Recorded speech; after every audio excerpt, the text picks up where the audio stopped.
오늘 우리에게 주시는 말씀은 시편 23편 1절부터 6절 말씀 봅니다.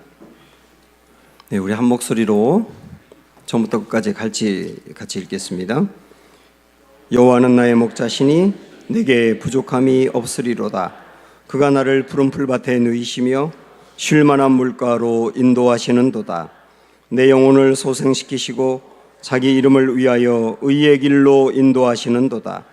내가 사망의 음침한 골짜기로 다닐지라도 해를 두려워하지 않을 것은 주께서 나와 함께 하심이라.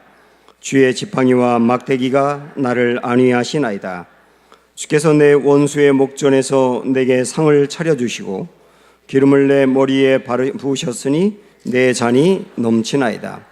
내 평생의 선하심과 인자하심이 반드시 나를 따르리니 내가 여호와의 집에 영원히 살리로다. 아멘. 네, 둘러보시면서 서로 인사좀 나누실까요? 사랑합니다. 축복합니다.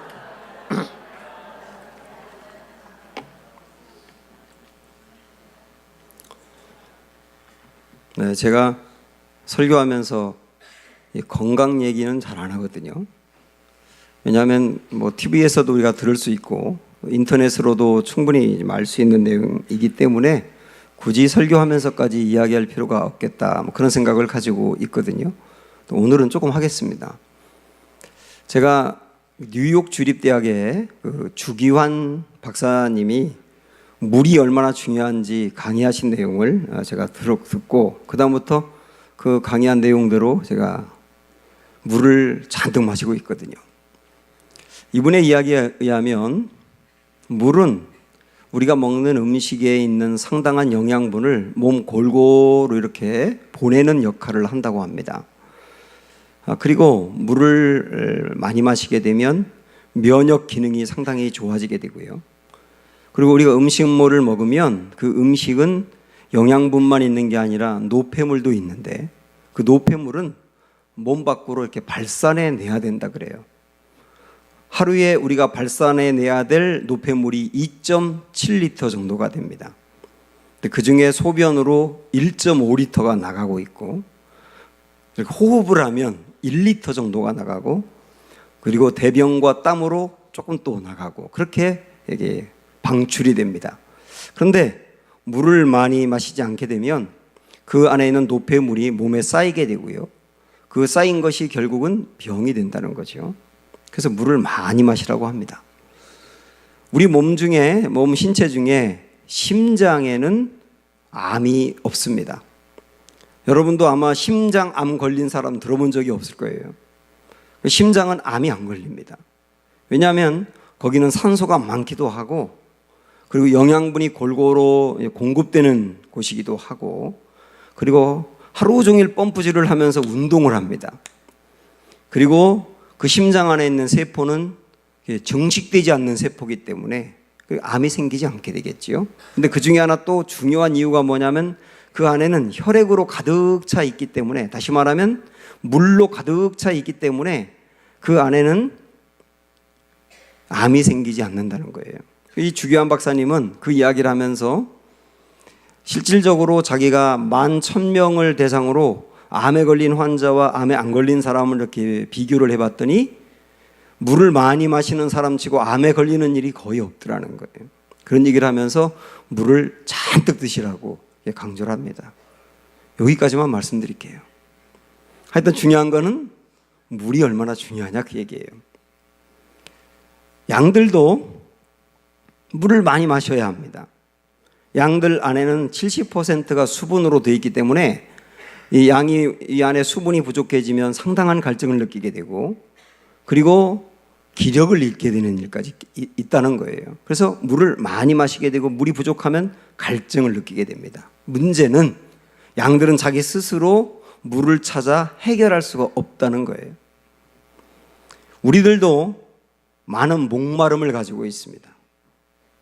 우리의 건강이라든지 물질이라든지 좋은 관계라든지 이런 게 채워지지 아니하면 목마름이 있지만 우리의 마음이 채워지지 않을 때 더욱 목말라하게 돼 있어요. 그래서 어떤 사람들은 우리가 볼 때는 다 채워져 있는 것 같은데 계속 사랑에 갈구합니다. 사람에게 인정을 받으려 하고요. 이 근래 사실 우리를 깜짝 놀라게 하는 일 중에 하나가 한 대기업 가정의 갑질 사건인데, 여러분 그거 보면서 어떤 생각이 드세요? 아니 가질 거 다 가졌는데 뭐가 부족하다고 그렇게 아글아글 쓰냐 말이에요. 그렇게 다 갖고 있는데, 아니 부족한 게 전혀 없는데 그렇게 욕을 하고, 그리고 그 힘이 없는 사람들을 못 살게 굴고. 저는 그거를 TV에서도 보면서 저 욕을 먹는 사람도 지옥이지만 욕하는 사람도 똑같이 지옥이겠다, 그런 생각이 드는 거예요. 그 마음에 뭔가 채워지지 않는 목마름이 있다 보니까 사람들이 그렇게 표출이 되는 거거든요. 한편으로 생각하니까 불쌍한 마음도 들더라고요. 다 목마름을 가지고 있습니다. 여러분은 지금 무엇 때문에 목말라 하십니까? 사람들이 이 목마름을 해결하기 위해서 참 애를 많이 쓰거든요. 근데 문제는 뭐냐면, 정말 내 마음의 목마름을 해결해 줄 수 있는 그 샘으로 가서 물을 마셔야 되는데, 진정으로 나의 갈증을 해결할 수 없는 곳에서 물을 찾고 있단 말이에요. 우리가 갈증을 느끼면 보통 물을 마시는데 주스나 이런 거 설탕이 많이 들어가 있는 걸 마실 때가 있지 않습니까? 그러면 그걸 마실 때는 목마름이 해결된 것 같지만 금방 다시 목마르고 더 목마르잖아요. 사람도 자기 영혼의 목마름이 있는데, 뭔가 채워지지 않아서 항상 이 안에 어떤 갈급함이 있는데, 이것을 진정으로 해결해 줄 수 있는 길이 아니고 다른 길에서 찾고 있는 이들이 그렇게 많다는 얘기입니다. 이사야 55장에 있는 이 말씀이 딱 그 얘기를 하는 게 아닌가 싶어요. 너희가 어찌하여 양식이 아닌 것을 위하여 은을 달아주며 배부르게 하지 못할 것을 위하여 수고하느냐. 사람들이 이 배고픔과 목마름을 채우기 위해서 그렇게 애를 쓰는데 진짜 양식이 될 수 없는 것을 찾아서 해결하려고 하고 있고, 정말 나를 배부르게 할 수 없는 것을 찾아서 배부르려고 하고 있고, 이러고 있지 않느냐라고 하는 거예요. 어떤 사람들은 내가 원하는 이 집, 이 큰 집에 살면 다 해결된다고 생각을 하는데, 그거는 한 달을 넘기지 못합니다. 이것만 가지면 목마름이 해결될 거다. 그러나 그 다음에 또 갖고 싶은 게 생기고요. 여기까지만 오르면 된다. 사람의 욕망이 그렇지가 않고요. 그 사람을 얻으면 된다. 그것으로도 채워지지 않고요. 많이 배우면 된다. 그것으로 마음의 공허함이 해결되는 것도 아니고요. 음악을 많이 듣거나 여행을 가거나 스포츠를 과격하게 하거나 취미 활동을 한다고 채워지는 것도 아니고, 술이라든지 성이라든지 이런 것들이 내 마음의 공감을 채워줄 수 있는 것도 아니고, 이 모든 것들은 전부 다 진정으로 내 마음을 채우는 게 아니라 대용물에 불과한 겁니다.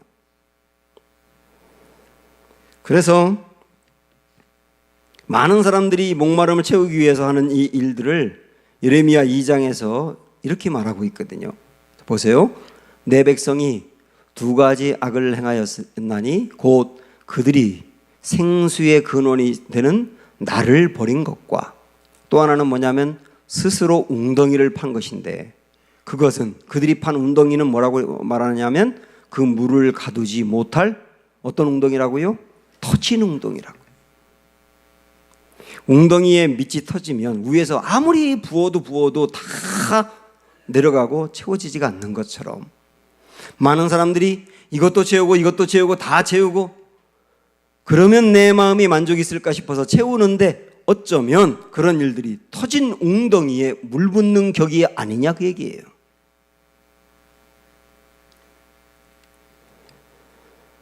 그래서 우리는 채워도 내 마음이라고 하는 게 다 채울 수 없다는 것을 인정해야 합니다. 어쩌면 이 세상에서 가장 깊은 곳이 어디냐라고 묻는다면 사람의 마음이 아닌가 싶어요. 우리 주님이 사람들을 뭐라고 말씀하셨느냐면 천하보다 귀하다 그러셨거든요. 천하보다 귀하다. 그 말은 이렇게 해석할 수도 있습니다. 천하로도 그 마음을 만족시킬 수 없다. 사람이 그렇다는 거예요. 천하를 다 주어도 만족할 수 없는 게 사람의 마음이다. 터진 웅덩이와 같은 거예요. 그런 일을 지금까지 해오시지 않았습니까? 그렇다고 한다면 터진 웅덩이가 아니고 진짜 갈증을 해결할 수 있는 길이 무엇일까? 이것을 고민해야 되잖아요. 오늘 저는 앞에서 양 이야기를 하면서 양은 목마름이 있을 때 반드시 채워야 되는데 자기 스스로는 물을 찾아갈 수가 없다. 이런 한계를 말씀드렸지 않습니까? 그래서 양이 목마름을 해결하기 위해서 반드시 목자가 물이 있는 곳으로 인도해 주어야 합니다. 그렇게 해야만 목마름이 채워지는 거예요. 그래서 오늘 말씀 2절에서도 그 유명한 이 말씀 하신 겁니다. 보세요. 시작. 그가 나를 푸른 풀밭에 누이시며 쉴 만한 물가로 인도하시는도다. 그는 목자. 목자가 목마른 양들을 쉴 만한 물가로 인도해 주어야 갈증이 해결된다. 이 양들의 목마름을 해결해 줄 수 있는 분은 목자다. 이런 얘기 아닙니까? 그런데 여기에 쉴 만한 물가라고 번역된 이 부분은 NIV 영어 성경에 보면 quiet waters라고 되어 있어요. 이 quiet, 잔잔한 물가, 조용한 물가, 정지된 물가, 다 그런 의미가 있습니다. 양들은 몸에 털이 굉장히 많기 때문에 물속으로 들어가면 물이 털에 배기 시작합니다. 그럼 점점점 이 털에 물이 배면 나중에는 가라앉아 버려요. 근데 양들은 절대로 수영을 못 합니다. 양들은 못하는 게 너무 많아요. 그래서 흐르는 물 속에 들어갔다가는 그 물이 막 몸에 이 털에 묻기 시작하면서 그냥 물 속에 빠지거든요. 그래서 양들은 흐르는 물에 절대로 들어가지 않아요. 그래서 여기에 쉴 만한 물가라고 하는 말은 목자가 양들을 인도하는데 어디로 인도하느냐? 흐르지 않는 정지된 물가로 인도해서 목마름을 해결해 준다, 그 뜻이에요. 그래서 목자들은 물이 있는데 이렇게 흐르면 이쪽에 막아가지고 웅덩이를 만들어 놓고 흐르지 않게 한 다음에 양들에게 먹이는 수고를 감당합니다. 제가 이번에 시편 23편 이 말씀을 연속 설교하면서 필립 켈리라고 하는 분이 쓴 목자와 양이라고 하는 책을 함께 보고 있거든요. 이분은 동아프리카 지역에서 태어나가지고 목자의 아들로 어릴 적부터 양들과 함께 살았어요. 그리고 이분이 실제 8년 동안 목자가 되어서 양을 길러보았습니다. 그 자기가 경험하고 보았던 것들을 다 동원해서 시편 23편을 맛깔스럽게 펼쳐나가고 있습니다. 근데 이분이 그 책에서 자기가 보았던 한 경험을 이야기하고 있어요. 어떤 목자가 굉장히 많은 양들을 이끌고 물가로 갑니다. 근데 물이 없어요. 근데 보니까 우물이 있는 겁니다. 깊은 우물이 있어요. 근데 거기에 양을 물을 먹일 수는 없지 않습니까? 그래서 양들은 목말라 하는데 물은 있지만 우물인데 어떻게 할까 하고 유심히 봤더니 목자가 이렇게 하더라는 거예요. 자기가 손으로 웅덩이를 파기 시작하는 거예요. 흙들을 다 파내면서 웅덩이를 만듭니다. 그것도 아주 넓은 또 깊은 웅덩이를 손으로 다 파내는 거예요. 굉장히 더운 지역인데 온몸에서 땀이 비 오듯 쏟아집니다. 그래도 넓게 깊게 웅덩이를 파는 거예요. 그 다음엔 우물에서 두루벽 같은 것으로 물을 건져 올립니다. 그리고 이쪽에 웅덩이에 붓는 거예요. 또 건져 올려서 웅덩이에 부어요. 그러면 양들이 와서 그 물을 마십니다. 굉장히 많은 양들에게 그 물을 다 마시기 위해서 이 목자는 수도 없는 수고를 하는 거예요. 몸이 거의 탈진할 정도로 양이 충분히 물을 마실 정도로 계속 우물에서 물을 끌어올려서 이쪽에 붓는 겁니다. 이분은 그 모습을 보고 있는데 경이로웠다고 표현하고 있어요. 그러면서 그걸 보면서 깨달은 사실을 이렇게 말합니다. 양들의 만족과 행복은 오직 목자의 근면 여하에 따라 결정된다. 아, 목자가 정말 근면하면 양들은 만족하고 행복하게 되지만 목자가 게으르면 양들은 물을 마시지 못하고 늘 갈증을 느끼게 돼 있구나. 아, 양들의 행복과 만족은 목자의 근면 여하에 따라 달려 있구나. 그러면서 예수님을 생각하게 됐다는 거예요. 우리 예수님은 선한 목자이십니다.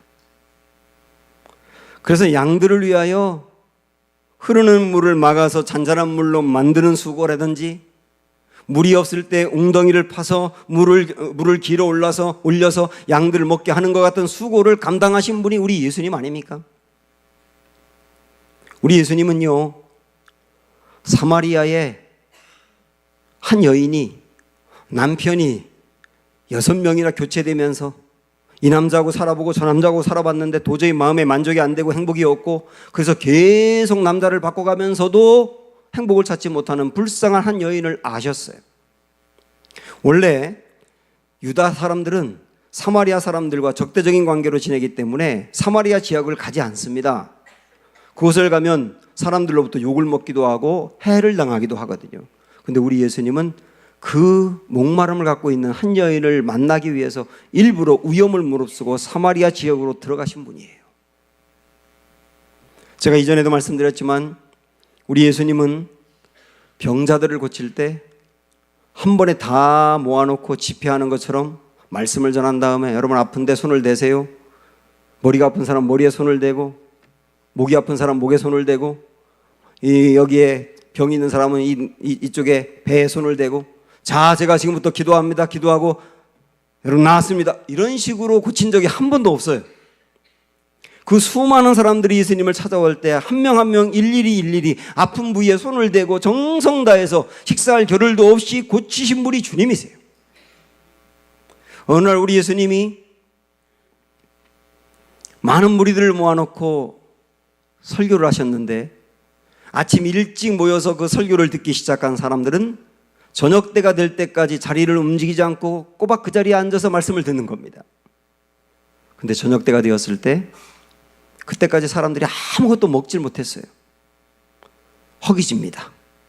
목마릅니다. 그 군중들을 보고 제자들이 보이는 반응과 예수님의 마음이 달라요.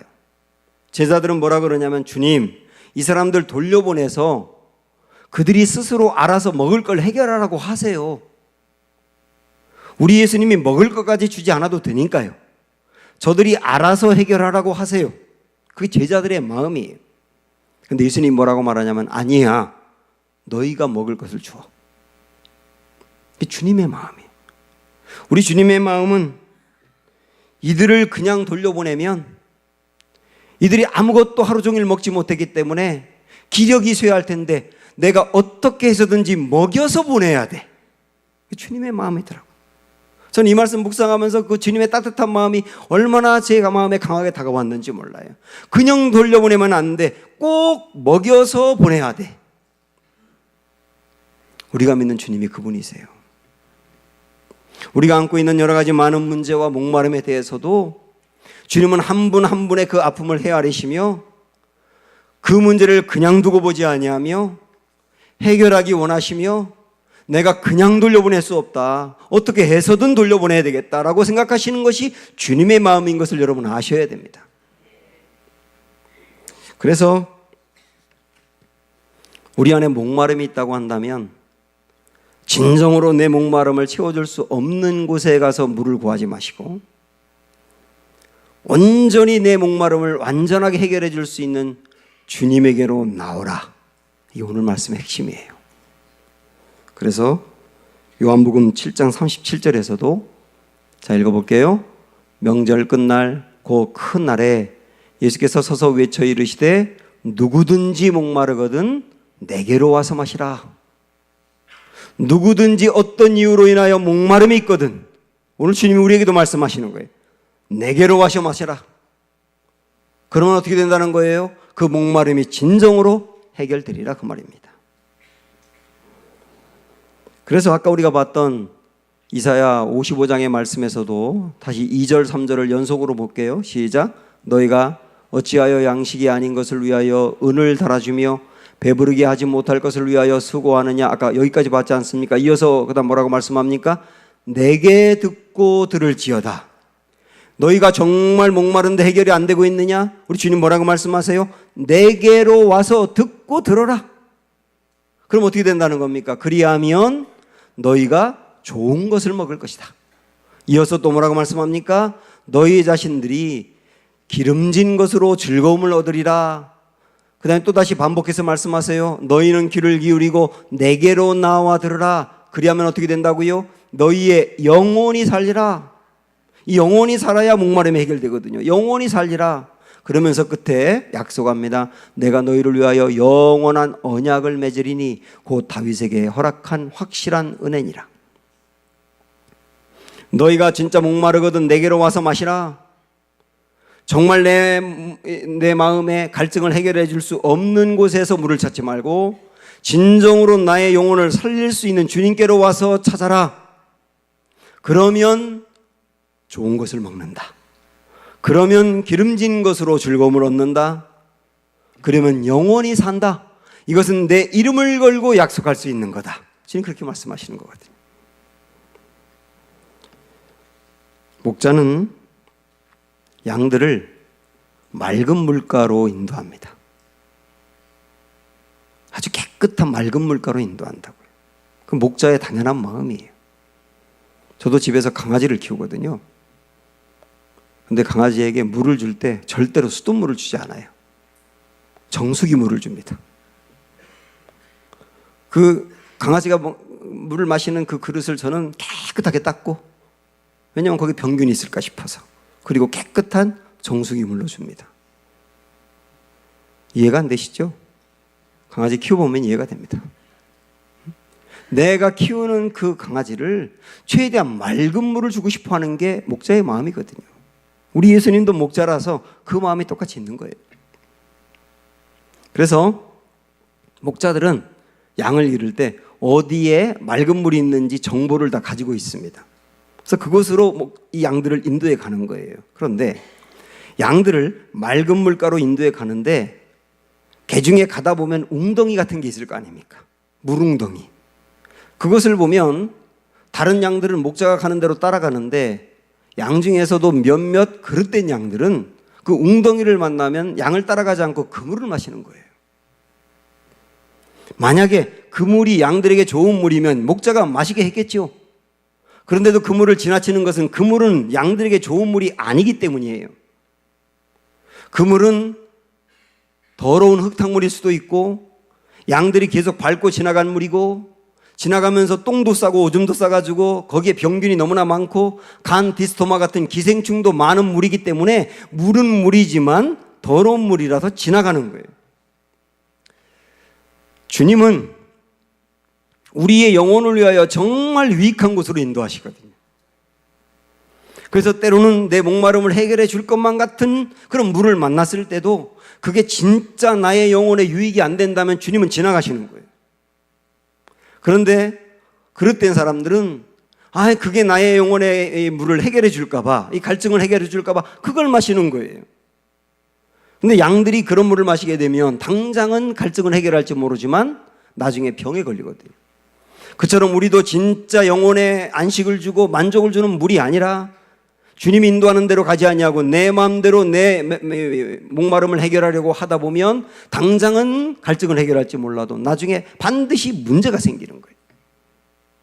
그래서 사랑하는 여러분, 정말 주님이 나의 인생의 선한 목자라는 것을 믿으신다면 그분은 나를 우리 영혼의 건강을 위하여 최고 좋은 곳으로 인도해 가신다는 것도 믿으시기를 축복합니다.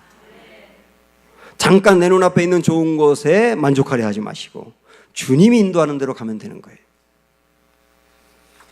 이렇게 볼 때, 잘 보세요. 우리 주님은 우리를 맑은 물가로 인도하신다 그랬어요. 내 영혼의 건강한 곳으로 인도하신다고요. 이 말씀을 우리가 한번 적용해 보도록 하겠습니다. 사실 우리 그 삶에, 우리 마음에 만족을 주지 못하고 갈증을 주는 요인 중에 하나는 우리 인생의 짐 때문입니다. 짊어지고 가야 될 짐이 무거워서 만족이 없고 갈증이 있거든요. 많은 사람들이 다 짐을 지고 있지 않습니까? 여기에 있는 우리 가장들은 가족을 책임져야 된다는 엄청난 짐이 있잖아요. 교회에서 내가 맡고 있는 그 사역에 대한 짐들도 있고요. 공부하는 아이들은 공부에 대한 짐이 있고요. 그리고 취업을 앞둔 청년들은 취업이라고 하는 또 짐도 있고요. 어린아이들도 다 짐을 지고 있어요. 짐이 없는 사람이 세상에 아무도 없어요.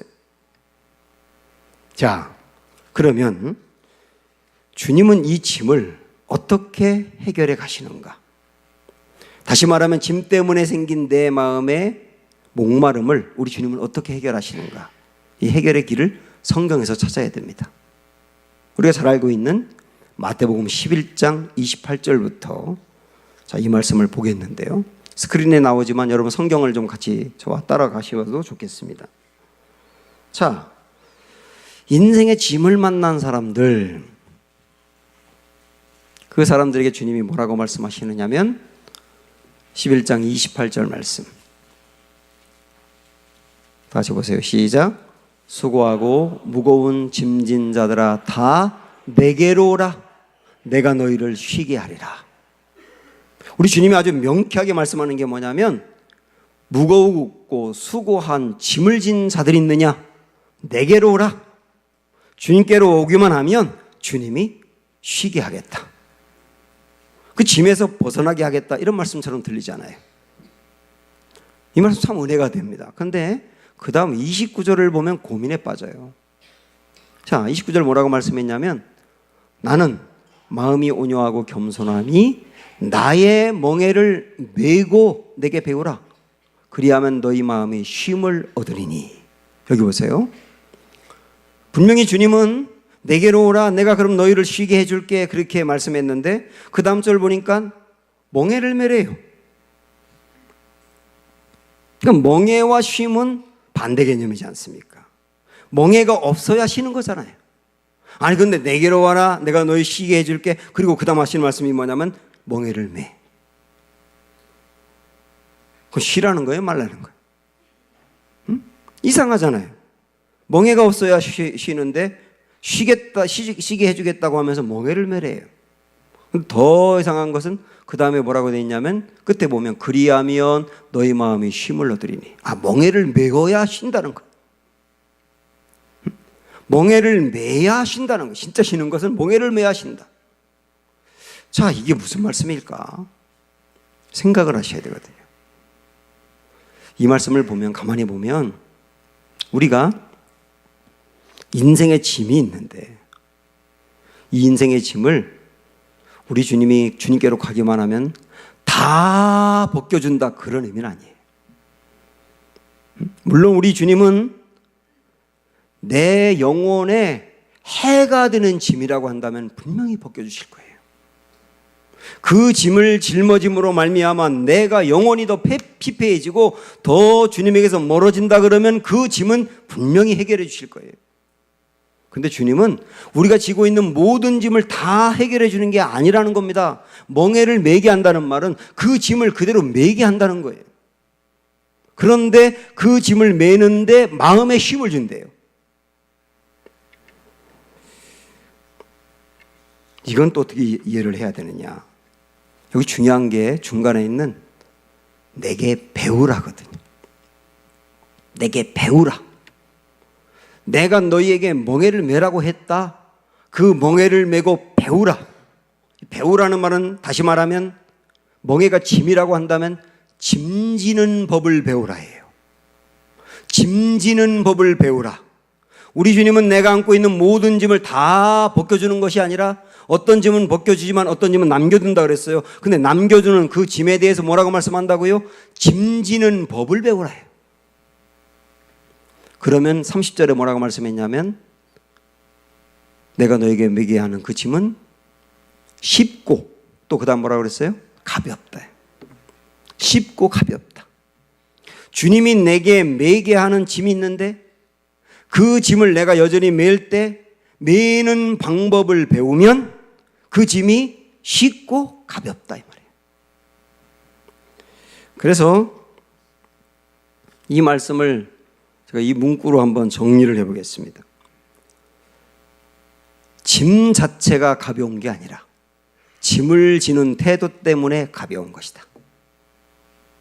또 다르게 말하면 짐 지는 법을 배우고 나니 그 짐이 질만한 짐이더라, 이런 말씀이에요. 그리고 결국은 그게 나에게 유익이 되는 짐이더라, 이렇게 결론을 내릴 수 있는 거예요. 제가 군대에서 장교 훈련을 받을 때 한 번은 완전 군장을 하고 40km 행군한 적이 있어요. 그 완전 군장하면 굉장히 무겁거든요. 그 무거운 걸 메고 40km를 계속 걸은 겁니다. 그때 군장을 메고 새벽 일찍 다 모였을 때 그 훈련 받는 목사님들 입이 이만큼 나왔어요. 그러면서 아니 이게 우리에게 무슨 의미가 있는가? 우리는 군대에서 목회할 사람들인데 목회할 사람들이 이 군장을 메고 40km를 행군하는 게 무슨 의미가 있는가? 의미가 없다고 생각하니까 입이 이렇게 나올 수밖에 없더라고요. 그리고 그걸 그렇게 무거워요. 그 짐이 정말 질 수 없을 정도로 무거워요. 그러니까 그 다음부터 걷다가 핑계를 대기 시작하는 거예요. 다리가 아프다고 차 태워달라 그러고. 그래서 여기저기서 열애하기 시작하는데 아무도 걸으려고 안 하는 거예요. 이게 문제가 생긴 거죠. 그때 지휘관이 중간에 우리를 세워놓고 이런 말을 하는 겁니다. 목사님들은 군대에서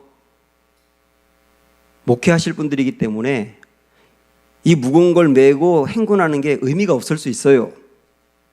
그런데 군복을 입은 모든 사람들은 이 과정을 다 겪습니다. 모두 다 예외 없이 이 훈련을 받습니다. 정말 힘들고 어려운 과정인데 목사님들이 군대에서 군인들을 대상으로 설교하고 상담하고 교육하려면 이 경험을 해보면 그들의 마음을 헤아릴 수 있지 않겠습니까? 그 말하니까 생각이 다 바뀌었어요. 입이 대빨 나왔던 게 다 들어갔어요. 그 다음부터 메고 걷기 시작하는데 걸을만 하더라고요. 짐을 질만 하더라고요. 절대로 질 수 없을 것 같았던 그 짐을 질만 하더라고요. 저는 그 과정을 통하여 깨달은 게 뭐냐면 짐을 지는 태도가 바뀌니까 짐이 가볍고 쉽구나. 그리고 우리 주님이 내가 메어주는 멍에를 메고 내게 배우라 그러면 쉽고 가볍다라고 하는 말씀은 어떤 짐들은 주님이 해결을 해주시지만 어떤 짐들은 우리가 여전히 지게 놔둔다는 거예요. 그러나 그 짐이 무겁기만 하고 지을 수 없을 것만 같았는데 주님이 지게 하시는 법을 배우니까, 다시 말하면 생각이 바뀌고 태도가 바뀌니까 그 짐을 질만하게 하시더라고 말이에요. 그리고 그 지고 나가면 결국 그 짐은 나의 영혼을 새롭게 하고 그 다음에 하나님 앞에 쓰임받도록 힘을 주고 나를 견고하게 단련시키는 굉장히 중요한 과정이 된다는 겁니다. 그러므로 사랑하는 여러분, 내게 짐이 있으면 주님께로 가셔야 돼요. 내게 오라고 했지 않습니까? 주님께로 가서 그 짐을 맡기세요. 주님이 어떤 짐은 확 풀어주시며 우리를 자유하게 하실 거예요. 그러나 여전히 아무리 기도하고 주님께 맡기려 해도 지게 하는 짐이라고 한다면 우리 기도를 바꾸셔야 됩니다. 주여 잘 지게 해주세요. 잘 감당하게 해주세요. 그러나 이 짐을 짐으로 성장하게 해주세요. 그게 우리의 기도예요. 요즘 많은 사람들이 읽고 있는 책 중에 언어의 온도라고 하는 책이 있습니다. 언어가 글처럼 따뜻하기도 하고 차갑기도 하다 그 말인데, 그래서 따뜻한 말이 사람을 얼마나 살리는지를 여러 가지 많은 예를 통해서 밝히고 있는 정말 좋은 책입니다.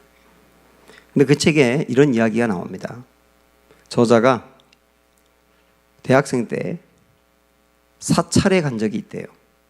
그곳에 갔더니 아주 오래된 탑이 하나 있더랍니다. 그래서 그 탑을 유심히 이렇게 둘러보다 보니까 탑에 구멍도 참 많이 뚫려 있고 여기저기 손상도 많이 입었는데 근데 하여튼 굉장히 오래된 탑으로 보이더래요. 알고 보니까 수백 년이 된 탑입니다. 탑 중에는 수백 년이 되고 어떤 경우는 1000년이 넘은데도 불구하고 그 자리에 견고하게 있는 탑들도 있어요. 근데 그가 그때 들었던 말이 뭐냐면 탑을 만드는 사람은 틈을 만든다고 합니다. 틈을 둔다는 거예요. 틈. 여기에 틈을 두고 위에도 또 틈을 두고. 만약에 탑을 만드는데 너무 빽빽하거나 오밀조밀해서 틈이 전혀 보이지 않게 만들면 비바람이 몰려올 때 다 넘어간다는 거예요. 근데 틈을 만들면 오히려 견고하다는 거예요. 이 사람은 그것을 대학생 때 경험하면서 그때 깨달은 사실이 바로 이거라는 겁니다. 틈이 있어야 튼튼하다. 우리 인생도 마찬가지구나. 틈이 있어야 오히려 튼튼해지는 거구나. 사랑하는 여러분, 지금 여러분이 어떤 일에 목말라 있다는 것은 내 인생에 틈이 있다는 사실이잖아요. 뭔가 채워지지 아니하는 빈 공간이 있다는 거잖아요. 그래서 힘들고 어려우시죠. 그러나 이 틈이 결국 우리를 튼튼하게 할 겁니다. 내 인생에 짐이 있다는 것도 틈이 있다는 뜻 아닙니까? 그러나 이 짐이 나에게 여전히 남아있지만 이 짐이 결국은 나를 튼튼하게 할 겁니다. 우리 이런 마음을 가지고 주님이 지게 하시는 짐을 잘 짐으로 말미암아 등이 승리하는 은혜가 있기를 주님의 이름으로 축복합니다. 함께 찬양합니다. 내게 오라 부르겠습니다.